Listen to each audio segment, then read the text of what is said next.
Here's why what the Giants were able to do last night is a great sign.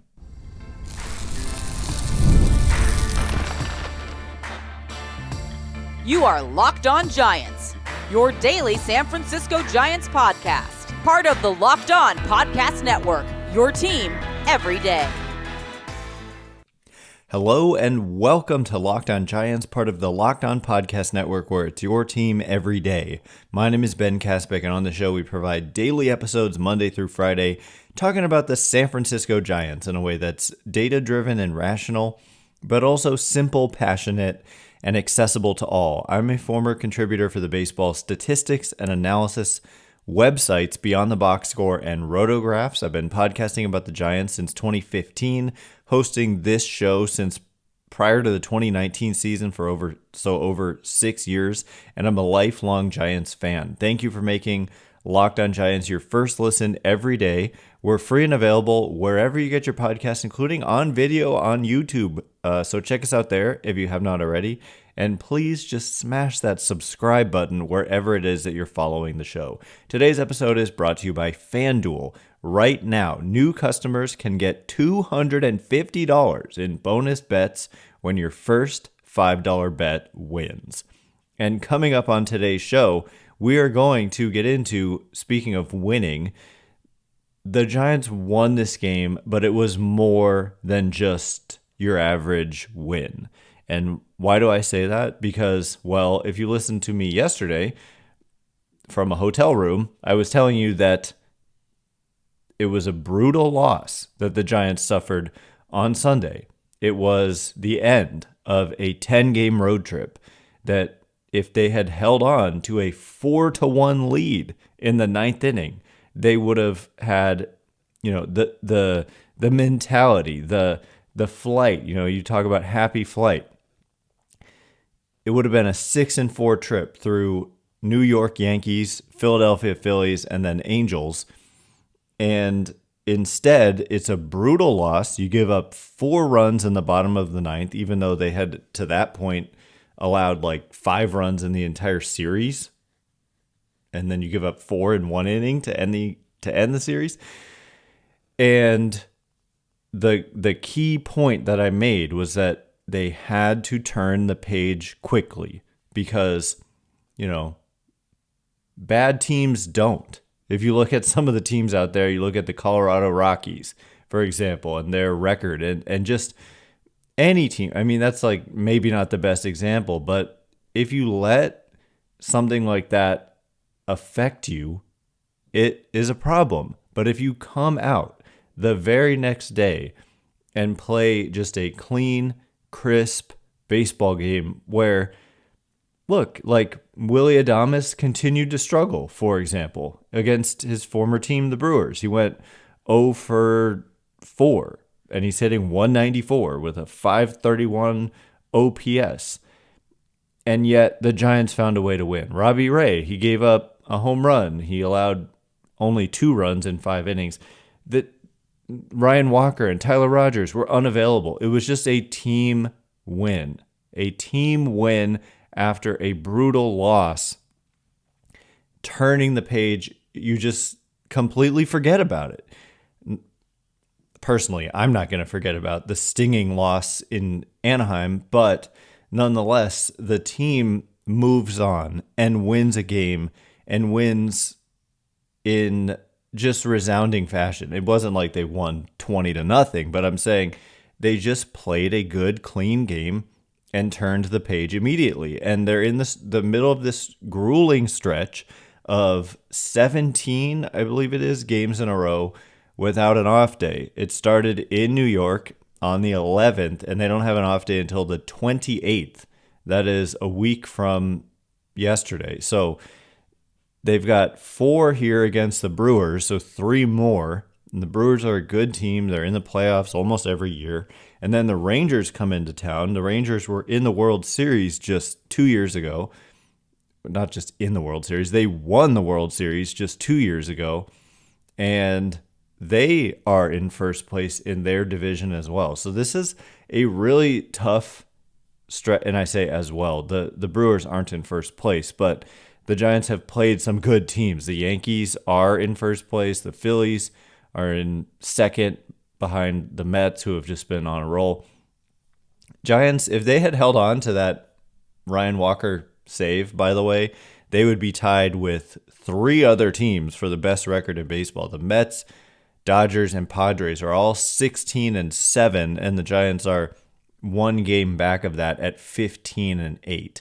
I just thought that them coming out there after a long road trip to come home, no days off, and just go out there and win a baseball game in just, tidy fashion was bigger than the box score will make it look. And, it continues. Tonight you got to go out there and keep it up. You can never let your foot off the gas in a 162 game season, and you've always got to be able to turn the page even after something good.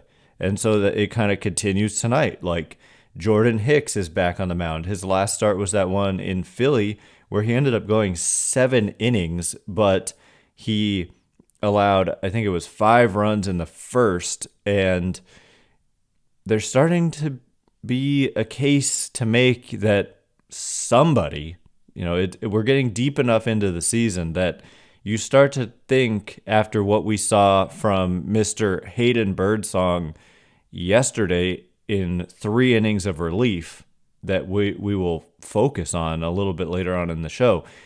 There's pressure on these veteran starters, such as, I really don't think Justin Verlander, just simply because Buster Posey signed Justin Verlander, and I'm positive there was there's no way Justin Verlander would be happy at all with moving to the bullpen. So I think that if you're talking about anybody moving to the bullpen, it would be Jordan Hicks or it would be Robbie Ray, and probably most likely Jordan Hicks, simply because he has mostly been a reliever in his career. And when he signed here, it was with the promise that he would get opportunities to be a starter, but that wasn't Buster Posey who made that promise. It was Farhan Zaidi, who is no longer with the organization. The problem I see is that of all the pitchers the Giants have, their starters, with obviously Logan Webb's not going anywhere. I think Landon Roop definitely should not go anywhere. But so we're talking about Hicks and Robbie Ray and Justin Verlander. If you look at the stuff of Jordan Hicks, it's off the charts. It's off the charts. Like we can grade stuff now, and his is the best. And so anyway, of all these veterans, I should say, well, Justin Verlander's is pretty good too. It would probably be Robbie Ray, who, he continues to have issues with home runs. He allowed another home run, but he did grind. And if you look closely at what Robbie Ray has done, he has allowed 2 runs or fewer in 3 of his 5 starts. And so it's just a 4-run start and a 3-run start. I mean, he really hasn't been bad. He's got a 4.07 ERA, but the walk rate is super high and the home run rate is high. And he's always been a guy who's had high home run rates and walk rates. But for Jordan Hicks, that's what I'm trying to say, is that tonight is big, because when you've got a young gun like Hayden Birdsong pitching like he did last night, you got to go out there and prove that you deserve to be in the rotation, because it's not just Hayden Birdsong. They've got other guys in the minor leagues who are knocking down the door. And so anyway, the key point is just a great Giants win. But now you turn the page again and you've got a 4-game series here. And so, if you can win tonight, it would put you in a great position. They're going to be I'm wearing on YouTube, you can see the City Connects, the second game in the new City Connects, and it would put you in a great position to potentially win at least 3 out of 4 with a win. So we'll focus on Hayden Birdsong and the starting rotation and Carson Whisenhunt and some other guys in the minor leagues. Just a lot of minor league updates for you in just a minute. And before we get into it, Today's episode of Locked on Giants is brought to you in part by FanDuel. The NBA playoffs are here. Big, huge win for the Dubs the other night in Houston. How about that? And FanDuel is giving new customers an incredible way to get in on the action. Right now, when you join FanDuel and place your first $5 bet, you will get $250 in bonus bets if your bet wins. I love how FanDuel makes betting so easy, whether it's picking the Warriors or diving into player props. From three-pointers, that's a fun one if you're a Warriors fan and you're picking Steph Curry, to steals, to assists. FanDuel has so many ways to bet your favorite player props. Plus, after the game tips off, you can even combine live prop bets into a same-game parlay for a chance to win big.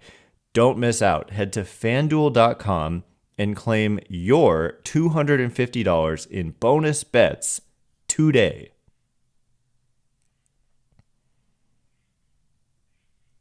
All right, here we go. I do want to give some updates on the state of the young pitching, and it goes beyond Hayden Birdsong, who had just a fantastic outing. He's really been like elite outside of the one outing in Philadelphia this season. And he's not the only young guy.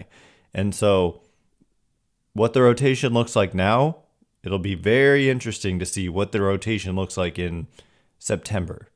Thanks again for making Locked on Giants your first listen every day.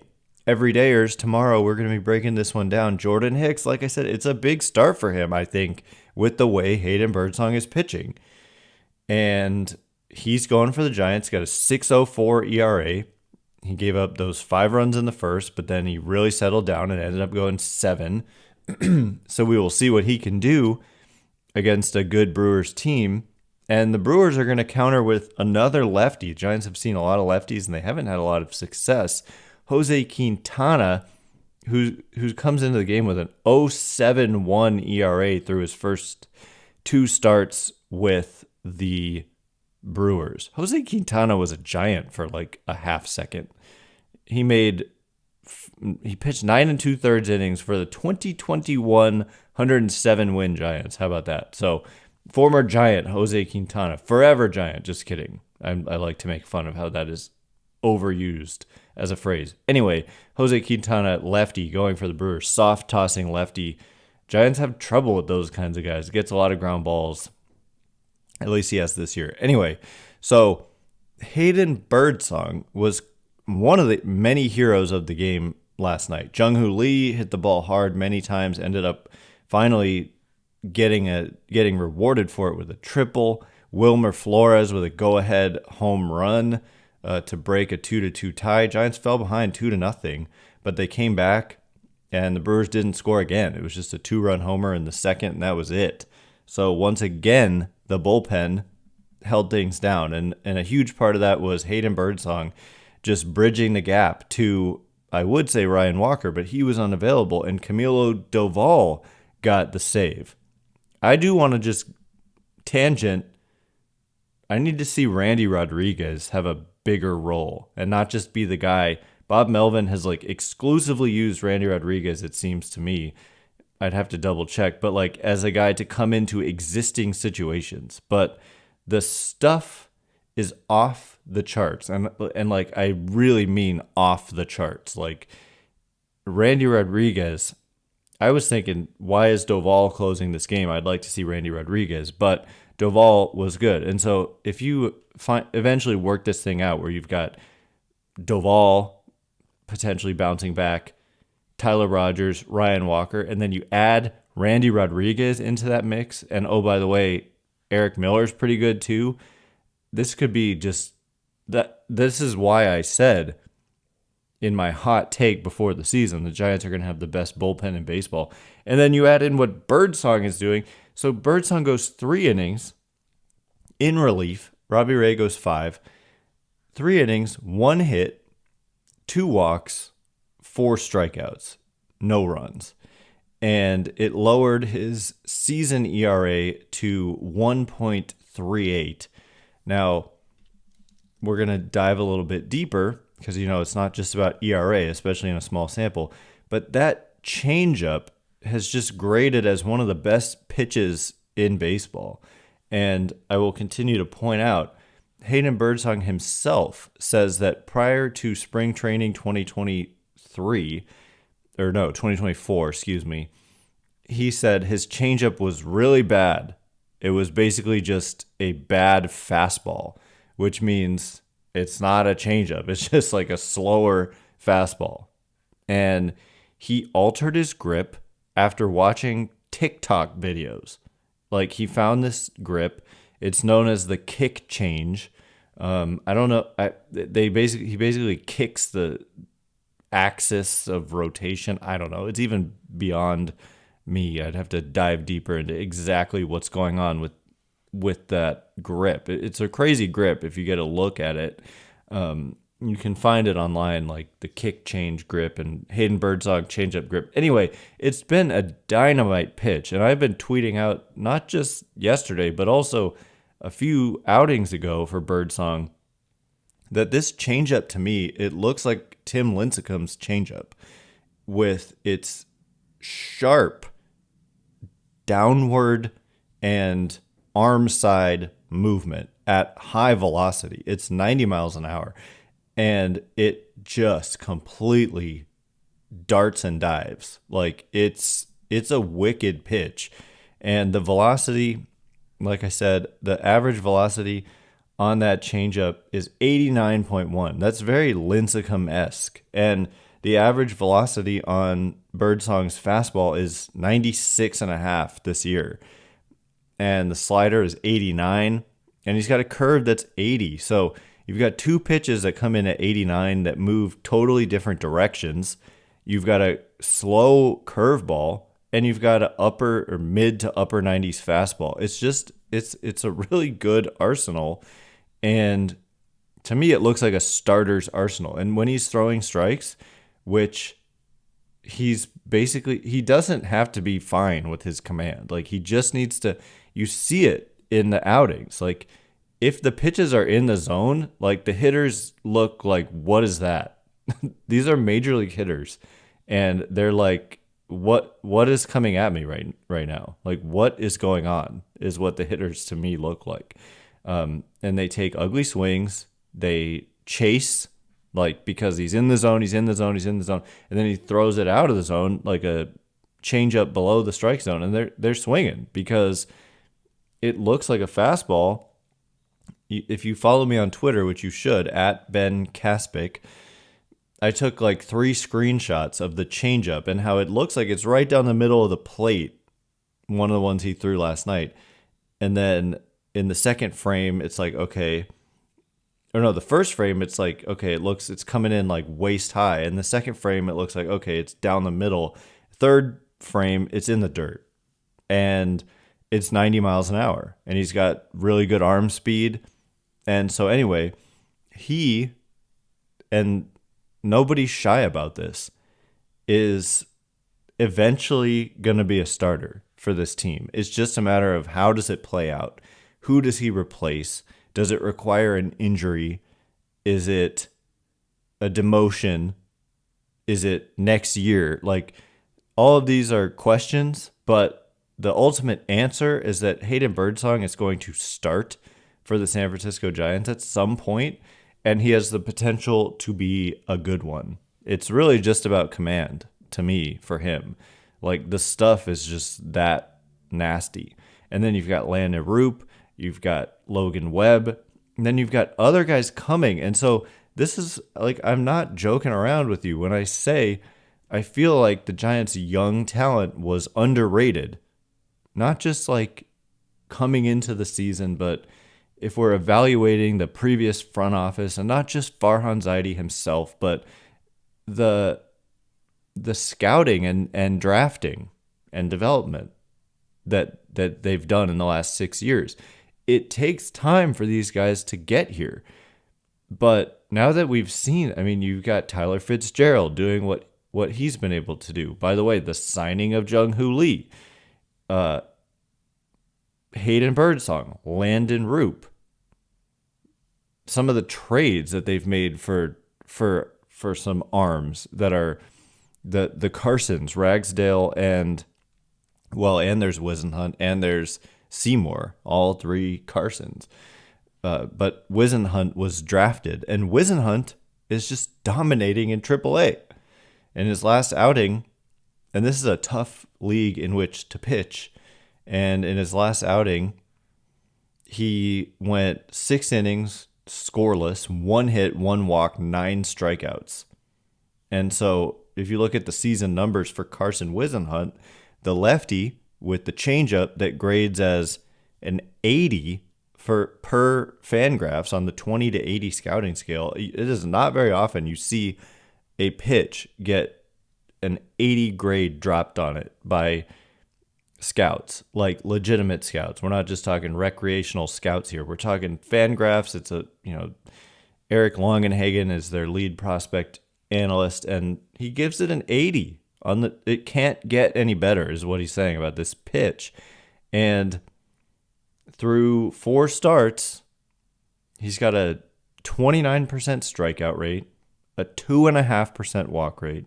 Those are both just very, very good. I mean, 2.5% walk rate is bonkers. Almost 30% strikeouts is very good.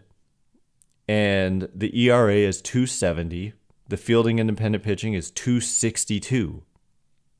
And so he's not even on the 40-man. And so there's a number of guys on the 40-man. Keaton Wynn and Kyle Harrison. I mean, the depth of young, talented starting pitching is kind of outrageous for the Giants. So at a certain point, they may be able to trade from this position of depth and talent. I'm not saying trade Hayden Birdsong or Landa Roop or Carson Whisenhunt, but maybe like a Kyle Harrison becomes expendable. I don't know. Whoever you feel like is good, but you've got guys who are better, whatever. I'm not the one making the decision there, but it's like too many arms. And then you've got your 3 veteran arms in the rotation right now, and Jordan Hicks, Justin Verlander, and Robbie Ray, in addition to Logan Webb, who's obviously not going anywhere, and then Landa Roop, who shouldn't go anywhere. So it's not a matter of if, but when with Birdsong. But then even once Birdsong's in there, what about all these other guys? So it's a good problem to have. I think the Giants farm system is a little bit underrated, especially when it comes to these arms. And there's one other guy, like especially, when we turn to the position player side, there's really one other guy who's like the standout prospect, and that's Bryce Eldridge. But he hasn't played this year in pro ball yet because he was dealing with wrist inflammation that's held him out until now. We'll get into Bryce Eldridge's return in just a minute, and before we do,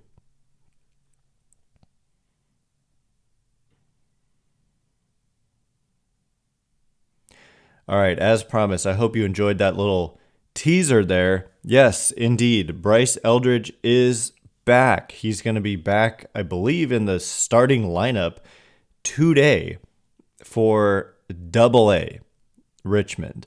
And so maybe if you're like ultra familiar with the Giants, you're like, wait, but he ended last year in AAA. So why is he going to AA? Why are they sending him like backwards? What has he done to deserve that? Well, let's not forget that he played 9 games in AA last year at age 19. And then I believe it was that the AA season ended and the AAA season goes a little bit longer. And then he went up to AAA where he played in 8 games. So he has a total of 75 plate appearances above the A-ball level. So that is not a lot. So it makes a lot of sense for him to go back to AA, where he did well in those 9 games. But it is a small sample, of course. And it is also a tough league in which to hit, whereas AAA is more of a hitter-friendly league. So, if you're the Giants, you can promote guys straight. If they're just dominating in AA, you don't really need them to go dominate in AAA because you kind of know they're going to do that. Maybe maybe you do it anyway. You promote them to AAA first with a guy who's only 20 years old, just to have him face some more major league, in AAA you get a lot of guys who have major league experience. In AA, less so. But anyway, the big news is that Bryce Eldridge's wrist is doing better because he's activated, and he's activated for AA Richmond. And so I don't have their schedule pulled up in front of me. I kind of want to because it's exciting. AA Richmond, we're going to look up the schedule for Bryce Eldridge, but it's a big deal that this guy is back because, like I said, they've got so many talented young pitchers. But when you look at the position player side, and if you look at the major league team, the Giants, they could certainly use right now a thumping first baseman, because Wilmer Flores has done an admirable job as like the DH, but he's not really playing first, and that has a lot to do with Gerard Encarnacion being hurt.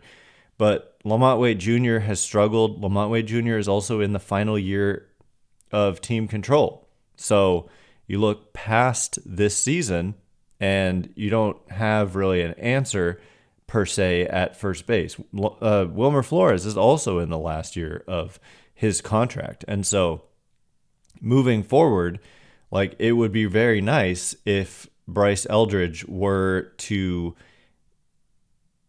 make himself the clear, maybe get called up at some point this year and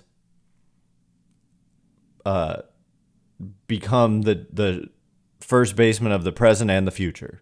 And this guy, is the scouting report is unreal. When you look at just the physical tools, he's 6'7", he's 20 years old. 6'7", was the Giants' first-round pick in 2023. Another guy who, if everything goes right, you could end up saying, my goodness, like, I think we were a little too harsh on the drafting and developing under the previous regime, because, yeah, they certainly seem to have missed on some first-round picks, but they did well with some of their other picks, and then a guy like Bryce Eldridge has the potential to be a like transcendent type of talent. And so at 20 years old, FanGraphs ranks him as the 26th best prospect in baseball. They say he is an enormous power-hitting first base prospect whose swing is already geared to get his tremendous raw thunder, to get to his tremendous raw thunder. So it's basically they drop an 80 on his raw power for future value. Present value 60, future value 80 on raw power. So like, you can't have more raw power than what they project he'll have. And then game power is projected as a 70 future value, meaning like 40 home run type power, which the Giants haven't had a hitter have 30 home runs in a season since Barry Bonds in 2004. And so when you're talking about a 20-year-old who has a future value 70 on the 20 to 80 scouting scale for game power, it's exciting. And a lefty, nonetheless. Maybe ideally you want your power hitters to be right-handed if they're playing at Oracle Park, but also for certain guys, a la Barry Bonds, it didn't matter. And so we shall see how it all plays out. But the great news is that he's back, and he's going to start playing tonight. I assume tonight. They're in Akron, starting tonight at 6:35 Eastern, so 3:35 Pacific. That's not too long from when this show is being recorded. So I'll try to watch that game and see if I can watch some Bryce Eldridge at bats. And it's just huge that he's returning to action. So just checking in on a couple of other minor league prospects on the position player side. You've got Marco Luciano is in AAA. He had a very slow start to the season, but he's now built himself up to roughly a league average offensive line in AAA. You'd obviously like him to be doing better than that. I don't know what the grades are coming in, the scouting report on him as an outfielder. He has been playing outfield there in AAA. I'm trying to see. I don't even see that he has played outfield. What am I missing here? Anyway, I'm not going to waste time looking at that. But Marco Luciano, now an outfielder. Luis Matos has not done well in his role. We discussed yesterday how it's hard to get into a rhythm in the type of role that Matos has been thrust into, where he's barely playing and only playing when there's a left-handed starter and not pinch hitting and et cetera, et cetera. But that spot could open up for a guy like Marco Luciano if Luciano dominates in AAA. And so it's just something to look out for. But as of now, I assume Luciano's been doing better overall. I don't know exactly in the last week or so what he's been doing, but he was struggling to start the year. And now, like I said, the numbers look roughly league average. So let's just do since the 12th, because today's the 22nd. Yeah, I mean, he's been doing very well. He's hitting 370, 469 on base, 593 slugging since the 12th in a handful of games. So 15% walk rate, strikeout rate just 25%, 184 weighted runs created plus. So good to see him heating up, and hopefully he can keep it up. He's going to have to dominate, but could force a move. If Matos continues to really struggle, they're going to try some guys out, because these guys are out of options going into next season. So they need to see what they have with a lot of players, including Luciano. So those were the main guys I wanted to cover here. Bryce Eldridge finally making his pro debut in 2025. Not pro debut, but his 2025 debut in affiliated baseball, maybe tonight, and checking in on Luciano. Anyway, that is all the time we have for today. Thanks again for making Locked On Giants your first listen today. For your second listen, check out the all-new Locked On MLB Game Night. Every game, every night, all season long. Get local analysis on a national scale. Find MLB Game Night on Locked On MLB on YouTube or wherever you listen to podcasts. Once again, my name is Ben Kaspick. Check me out on Twitter or X at Ben Kaspick, Kaspick. If you like this show, please consider rating it or leaving a review. It helps me out a lot. So thanks in advance, and thanks to everyone who's done so already. I can't wait to be with you again tomorrow. Thanks again for listening today. You are now Locked On Giants.